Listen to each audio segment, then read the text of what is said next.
Hello everyone, welcome back to my channel. Today I am taking you with me as I made Chura Gerreteh from scratch. Living in the diaspora is not always easy, but cooking our traditional food helped me stay connected to my roots and my culture. This recipe reminds me of home, family, and the way we used to cook back then. So if you love traditional food and real life cooking, you are in the right place. Let's go into the kitchen and make some Chura Gerreteh together. All right, my Dada's team, let's get started. So first, you're gonna add 2 cups of white rice. All right, you want to add 2 cups of white rice. Now the measurement of the rice and the measurement of the peanut is totally different. The peanut should be a little bit more than the rice. 2 cups of white rice and 3 cups of raw peanut. All right, if you want more, if you want the peanut to be more than the rice, you can go to 2 cups of rice and 3.5 cups of peanut, or 2.5 cups of rice and 3 cups of peanut.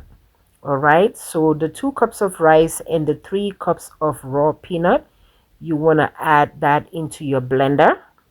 All right, I remember back home we used to use our guinea, the matter pencil, and pound it until everything is combined. But like I said, living in the diaspora, if you don't have someone to bring you Chura Gerreteh, or you don't have a family member that can bring you Chura Gerreteh from the Gambia or anywhere in the African countries, you have to be able to make your own living in the diaspora. That's why I said living in the diaspora is not always easy, because it's very hard for people to have ingredients from back home.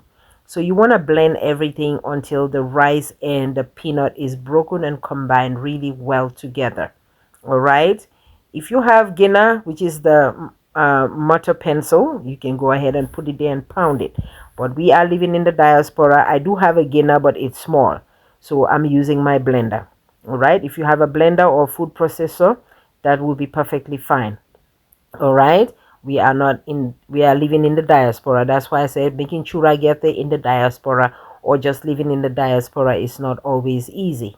All right, not everybody have the resource to have family member bringing them stuff, especially the things that you used to eating and you craving it, you want to eat it, especially this time of Lent and Ramadan. Chura Gerreteh, it's the best, as long as the pap recipe that I made. So as you can see, my water is already on the stove boiling. I have about 12 cups of water. You can always add water when making any type of porridge. All right, but you want to start with a good amount first and then keep adding water.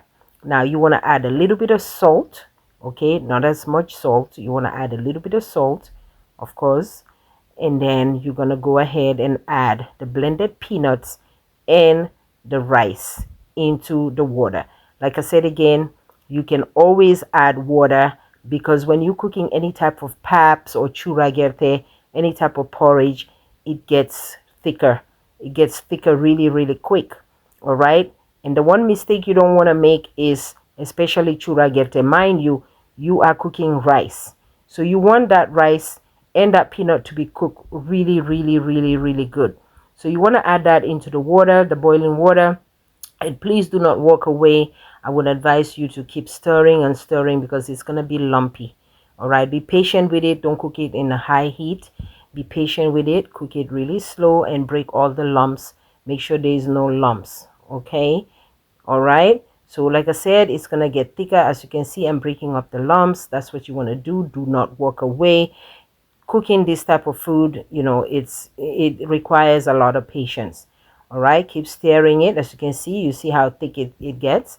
So now I'm going to add boiling water. Please do not add cold water. Just boil some water in your kettle and add some boiling water. And do not panic. It requires a lot of water, but you want to start with a little medium amount first, and then you keep adding water as you go. Like I said again, we are cooking rice and peanut, and you want the rice to be really, really done. It's almost like you're making rice pudding. That rice needs to be soft and smooth as possible. Add water as you go along. As you can see, my pot was actually, I made a mistake. I cook it in a really small pot. All right. But you want the rice to be done. You want the rice to be done. You want the peanut to be done. All right. Especially the rice, because you don't want to eat chura gerreteh and the rice is not done. It should be really poto, like you making porridge. Okay, it's gonna get thicker as you go. Just keep stirring it and tasting it, making sure the rice is soft. All right, it's because if it's crunchy, that means the rice is not cooked. All right, it's supposed to be really soft, like porridge. All right, so when you put it in your mouth, it will be like just melt in your mouth. All right, do not panic. We're making porridge, and trust me, just keep cooking and cooking and cooking, and eyeball everything. As like I said, as it's getting cold, it's gonna get thicker.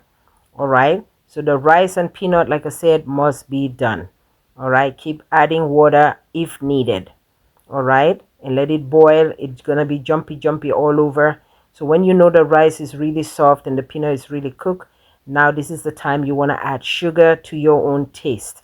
All right, if you want to cook it with the sugar, you can go ahead and cook it with the sugar. If you don't want to cook it with the sugar, you can up this part out and let everybody else add their own sugar to their own taste. But for me, I like to add sugar as I'm cooking any type of porridge. All right, so like I said again, it's gonna get thick. The sugar is tasty, it's good, and to my liking. And this is how the chura gerreteh looks like. Isn't that wonderful? We made our own chura gerreteh living in the diaspora. Like I said again, not everybody have the means to have family member um bringing them stuff from back home. So if you can find your own local grocery store where you can buy your own raw peanut, the rest, it's easy to find, which is the rice. But if you can have that raw peanut, usually they sell the raw peanut in the Asian store, the Chinese store, or you can probably see if you can order it from Amazon. As you can see, the peanut that I bought, it didn't come in a shell. It was already taken out of the shell. So I'm not sure how you're going to be able to get your own raw peanut like that and just break it up like that. Not roasted peanut, it's supposed to be raw. It's the type of peanut that we use to make nofly, gerreteh nofly. That gerreteh nofly that we cook to make Gambian plasas. I will be coming up with that too, to show you guys how to make your own gerreteh nofly for your plasas, for your next plasas. All right, so now our chura gerreteh is ready. Now it's your choice to eat it with, drink it with evaporated milk or pig milk or yogurt. I like to combine the two. I like to drink mine with either the milk or the yogurt. Both combined, it tastes so good. And this yogurt that I'm eating is high protein yogurt. This will fill you up, especially my Muslim brothers and sisters. If you get up in the morning to do your hida, this will hold you up until it's time for you to break your fast. All right, let me know if you plan on making chura gerreteh, and if it's something that you miss eating from back home.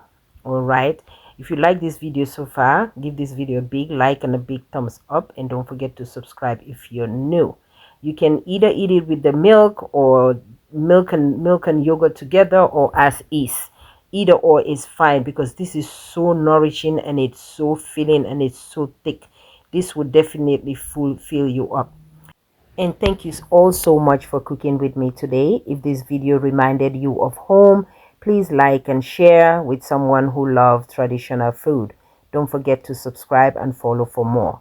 Until next time, stay blessed and keep your culture alive.